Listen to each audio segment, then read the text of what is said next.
ఇప్పుడే త్రివేణి సంగమం ఘాట్లో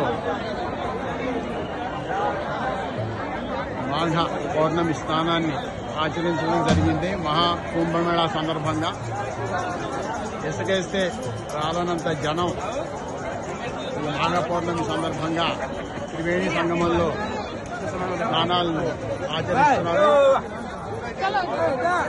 కోట్ల మంది వాళ్ళ ఎక్కడ చూసినా అసలు తండోపతండాలుగా భారతదేశం నలుమూలల నుంచి విదేశాల నుంచి కూడా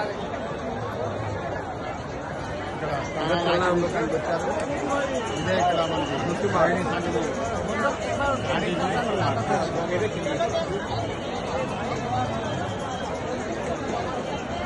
కాకపోతే నీరు చాలా చాలా కలుషితంగా ఉన్నాయి. నీరు అతి కష్టం మీద స్నానం చేయవలసిన పరిస్థితి. ఇది ముఖ్యమైనటువంటి త్రివేణి సంగమం ప్రాంతం.